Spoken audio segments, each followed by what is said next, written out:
ನಾವಿವತ್ತು ವಿಧಾನ ಪರಿಷತ್ ಚುನಾವಣೆ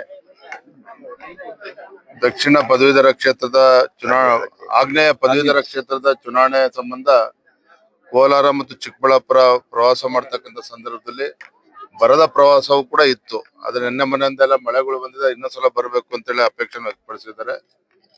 ಬಹಳ ಪ್ರಮುಖವಾಗಿ ಇದು ಚಿಕ್ಕಬಳ್ಳಾಪುರ ಜಿಲ್ಲೆಯ ಶಿಡ್ಲಘಟ್ಟ ವಿಧಾನಸಭಾ ಕ್ಷೇತ್ರ ವ್ಯಾಪ್ತಿಯಲ್ಲಿ ಹೆಣ್ಣಂಗೂರು ಕೂಡ ಸೇರಿದಂತೆ ಸುಮಾರು 13 ಗ್ರಾಮಗಳನ್ನ ಒಳಗೊಂಡಿರ್ತಕ್ಕಂಥ ರೈತರನ್ನ ಒಕ್ಕಲೆಬ್ಬಿಸುವ ಕೆಲಸ ಕಾಂಗ್ರೆಸ್ ಸರ್ಕಾರ ಮಾಡ್ತಾ ಇದೆ. ನಾವು ಬರ್ತಾ ಮಾತನಾಡ್ತಾ ಇದ್ವಿ, ಇಲ್ಲೂ ಕೂಡ ನಮ್ಮ ತಾಯಂದ್ರೆಲ್ಲರೂ ಕೂಡ ಕಣ್ಣೀರು ಹಾಕ್ತಾ ಇದ್ದಾರೆ. ರಾಜ್ಯ ಸರ್ಕಾರ ಇವತ್ತು ಬಲವಂತವಾಗಿ ಏನು ರೈತರ ಜಮೀನನ್ನ ಕಸ್ಕೊಳಕ್ ಹೊರಟಿದ್ದಾರೆ. ಮತ್ತೆ ಬಹಳ ಫಲವತ್ತಾಗಿರ್ತಕ್ಕಂಥ ಜಮೀನು, ರೇಷ್ಮೆಗಾರಿಕೆಯಲ್ಲಿ ಹೆಚ್ಚು ಮಾಡ್ತಾರೆ, ಹಣ್ಣು ತರಕಾರಿಗಳನ್ನ ಬೆಳೀತಾರೆ, ಹೈನುಗಾರಿಕೆ ಇಲ್ಲಿ ನಡೀತದೆ. ಇಷ್ಟೆಲ್ಲ ಇದ್ರೂ ಕೂಡ 70-80-90% ಅಷ್ಟು ರೈತರು ಇದಕ್ಕೆ ವಿರೋಧ ವ್ಯಕ್ತಪಡಿಸಿದ್ರು ಸಹ ಈ ರೀತಿ ಜಮೀನನ್ನ ಕಸ್ಕೊಳಕ್ಕೆ ಹೊರಟಿರ್ತಕ್ಕಂಥದ್ದು ರಾಜ್ಯ ಸರ್ಕಾರವೇ ರಿಯಲ್ ಎಸ್ಟೇಟ್ ದಂಧೆಯಲ್ಲಿ ಇವತ್ತು ಹೊರಟಿರುವಂತದ್ದು. ಹಾಗಾಗಿ ಇವತ್ತು ರೈತರು ಬೀದಿಗೆ ಬಂದಿರುವಂತದ್ದು.